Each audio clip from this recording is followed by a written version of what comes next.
Everyone, welcome to Unacademy's YouTube channel. मेरा नाम दीक्षा चौधरी है और आज के वीडियो में हम बात करने वाले हैं आर्टिकल 21 के एक्सपैंडिंग डायमेंशंस के बारे में। तो देखो, आर्टिकल 21 में ओवर द इयर्स इसमें बहुत सारे अधिकारों को इंक्लूड किया गया है, जैसे कि right to sexual orientation, right to privacy, right to livelihood, right to food, right to clean environment, right to clean water और बहुत सारे ढेर सारे और भी अधिकारों को आर्टिकल 21 के अंदर ही रीड किया है।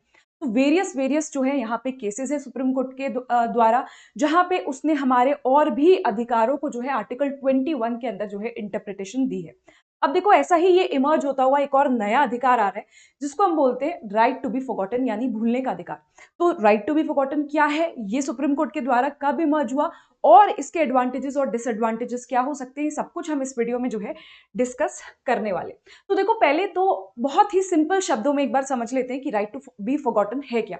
तो देखो, यहाँ राइट टू इरेज या राइट टू बी फॉरगॉटन एक ऐसा अधिकार है जहां पे पब्लिकली अवेलेबल पर्सनल इंफॉर्मेशन आप उसको इरेज करा सकते हैं। आपका अधिकार बनता है कि आपके बारे में अगर कुछ चीज पब्लिकली अवेलेबल है, कुछ चीज गूगल पे आपके बारे में कुछ गलत डली हुई है which is not in fact true, या फिर आप नहीं चाहते ऐसी इंफॉर्मेशन जो है जनरल पब्लिक के सामने जाए, तो आप उसको रिमूव करा सकते हो। तो basically publicly available personal information जो होती है उसको रिमूव करवाना कहां से? इंटरनेट से। इंटरनेट सर्च इंजन से, डाटाबेस, वेबसाइट्स या फिर कोई भी पब्लिक प्लेटफॉर्म्स में जहां पे भी ये जो इंफॉर्मेशन है ये अवेलेबल है, इसको टोटली एंड टोटली इरेज कराना।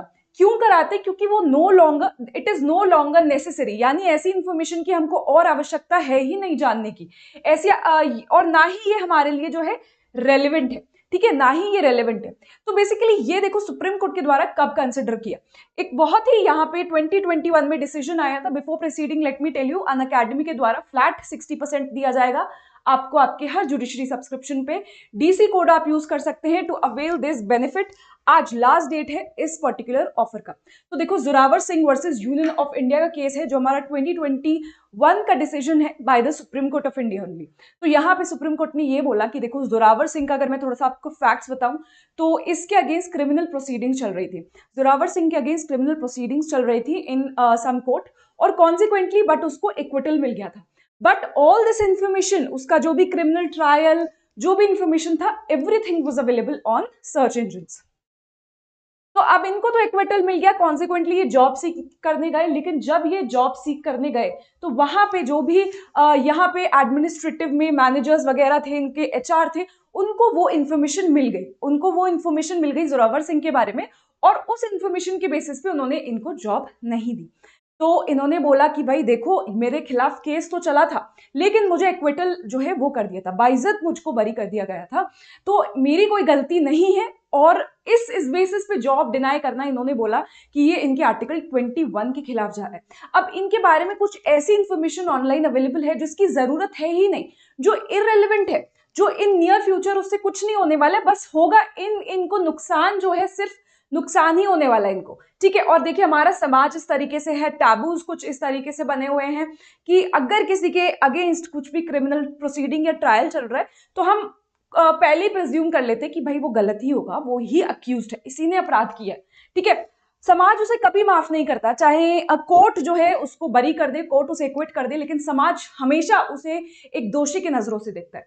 तो चलो यहाँ पे कुछ कुछ देखो, अब कुछ भी चीज होती है तो उसके फायदे भी होते हैं, नुकसान भी होते हैं। Similarly right to be forgotten है। अब यहाँ पे कुछ रीजंस देख लेते हैं कि राइट टू बी फॉरगॉटन क्यों होना चाहिए, why this right is necessary. तो ये जो हमने अभी जोरावर सिंह का सिनेरियो देखा है, तो देखिए ऐसे केसेस ना राइज हो, ऐसे लोगों को भी अधिकार मिले समाज में बिल्कुल रिस्पेक्टफुली रहने का, इसीलिए ये इररेलेवेंट इंफॉर्मेशन हटा देनी चाहिए। इसके अलावा देखो, data exists on internet that is old, outdated and otherwise not currently relevant. कुछ इतना सारा डाटा अवेलेबल है ऑनलाइन, इतना जंक होता है, वो हमें जरूरत नहीं है। तो राइट टू बी फॉरगॉटन अगर इन पिक्चर आता है तो ये सारा डेटा जो जंक के सामान्य है, इसको हम रिमूव करा सकते हैं। नेक्स्ट देखिए, data subject decides that the data controller no longer has rights to access that data and data isn't in the public domain। तो देखो यहाँ पे जिस डेटा की जरूरत नहीं है, which is not necessary, वो पब्लिक डोमेन से बिल्कुल हटा लिया जाए। ठीक है, someone stole the data और change the data। अब आपका डेटा किसी ने चुरा लिया है और उसमें कुछ चेंजेस वगैरह करके उसको पोस्ट कर दिया है ऑनलाइन इंटरनेट पे, सब वायरल हो गया। तो ऐसा गलत डेटा या फिर किसी का के द्वारा चुराया गया डेटा जो है, इसका भी रिमूवल किया जा सकता है if right to be forgotten picture में आ जाता है। अ जज और other judicial bodies rule this data deleted. ठीक है, तो ये जो डाटा है वो सक्सेसफुली जो है डिलीट कराया जा सकता है। अब लिमिटेशंस भी हैं। अब देखो फायदे तो हैं ही, लेकिन कुछ कुछ लिमिटेशंस भी हैं।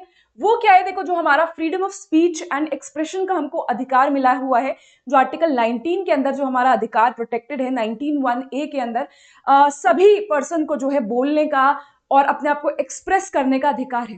तो ये कहीं ना कहीं उस अधिकार में जो है बाधा डाल रहा है, एक सेंसरशिप के टूल की तरह जो है ये काम कर सकता है।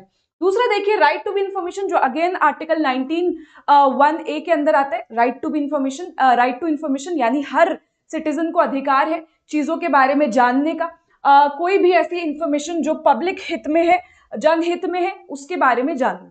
थर्ड देखिए यहाँ पे टूल ऑफ अब्यूज। कभी कभी क्या होता है, ये टूल ऑफ अब्यूज यूज किया जाता है, यानी किसी के अगेंस्ट कुछ बहुत बुरा हुआ है या कोई बड़ा पॉलिटिकल लीडर है, ठीक है, उसके अगेंस्ट कोई क्रिमिनल प्रोसीडिंग चली है, उसके खिलाफ जो है बहुत बड़ा धांधलेबाजी का मामला सामने आया है, और उसने कॉन्सिक्वेंटली अपनी पावर का अब्यूज करके, क्योंकि ऑब्वियसली पॉलिटिशियन होगा या बड़े लोग होंगे तो उनके पास पावर भी बहुत ज्यादा होगी, तो उन्होंने अपने पावर का यूज करके जो है सारा डेटा ऑनलाइन जितना भी इंफॉर्मेशन अवेलेबल था वो सब इरेज करा दिया, अपना राइट टू इंफॉर्मेशन का अधिकार जो है वो एक्सरसाइज करके। तो ऐसी चीजें भी जो है यहाँ से हो सकती है। इसके बारे में देखो यहाँ पे लास्ट ईयर ही सुप्रीम कोर्ट ने अगस्त में बोला है कि देखो राइट टू बी फॉरगॉटन के क्या सही मायने हैं, इसको हम इन डिटेल डिस्कस करेंगे, क्योंकि एक नया अधिकार है और अभी भी इसके मीनिंग जो है इमर्ज हो ही रहे हैं, हम इस अधिकार को और अच्छे से जानने की कोशिश ही कर रहे हैं। ठीक है, इसलिए सुप्रीम कोर्ट ने बोला है कि अभी हम इसके बारे में और डिटेल्ड तरीके से जो है चर्चा करेंगे, इसको डिटरमाइन करेंगे। तो अगस्त 2024 में सुप्रीम कोर्ट के द्वारा ऐसा हमको जो है राय देखने को मिली, और ये जो केस है ये 2021 का है। तो अब देखो इस जो ये अधिकार है राइट टू बी फॉरगॉटन का, इन द कमिंग टाइम्स इसके अधिकार के बारे में हमको और डेवलपमेंट्स जो है जानने को मिलेंगी। तो स्टे ट्यून्ड। इस चैनल को अगर आपने सब्सक्राइब नहीं किया है, do subscribe the channel for all the legal updates, live updates, और जितने भी यहाँ पे लीगल जॉब अपडेट्स होते हैं, everything you will get on this channel. इसके अलावा this is my Telegram channel, जो कि आप फॉलो कर सकते हैं for all the information, for all the PDFs, for all the legal update and live sessions. ठीक है, और अपने दोस्तों के साथ भी शेयर कीजिए इस इंफॉर्मेशन को if you think this is beneficial for them. Thank you everyone.